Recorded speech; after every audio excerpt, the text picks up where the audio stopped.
Hi, everybody. Joe Cioffi. Weather in a minute. Friday, the 8th of August. Another work week has come to an end, and now we head into a weekend. And the weather today across the Northeast into the northern mid-Atlantic states is actually pretty nice. We have no worse than partly sunny skies, maybe still a little bit of smoky haze around in some places, but overall, it's pretty good. And you may have woken up this morning to some rather cool temperatures. Thanks to high pressure in eastern Canada, you're probably going to wake up to some cool temperatures Saturday morning before things start to slowly warm up as we move through the weekend and into next week. We have clouds, and we'll probably see some afternoon and evening scattered downpours and thunderstorms developing in the southeast. But you notice that the cloud cover is pretty well pinned to the south. We don't see it lifting on up to the northeast. Stronger thunderstorms and maybe some severe weather in parts of the northern plains this late this afternoon and tonight. But these storms are not moving eastward. We're actually in a place here where it is going to be dry for quite a while.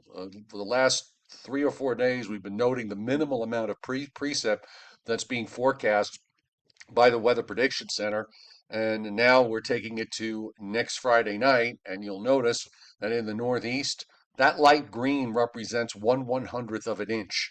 The next shade of green, well, I should say between 100th and a tenth of an inch. The next shade of green is a tenth to a quarter, and the darker green is a quarter of an inch. So we're talking minimal, and in some cases where you see no color, no precipitation being forecast for those areas for the next 7 days.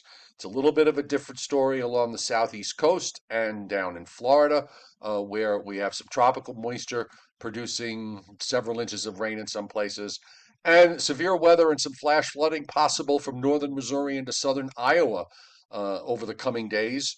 As weather systems in the northern plains head up into central Canada. Again, none of that is going to be moving to the east. I just want to really point out fast, I haven't said very much at all about models showing tropics in the long range, mainly because it's really a waste of time. You look at these things, and every time you look at a model run, you wind up with seeing something that goes someplace different. So until it starts to get into like this 6 or 7 day time frame, pay no attention. High pressure over the weekend, upper 70s and low 80s for Saturday, middle to upper 80s for Sunday, and then it's going to get hot and humid for at least the first half of next week, and maybe we'll get into some showers and thunderstorms late Wednesday or on Thursday.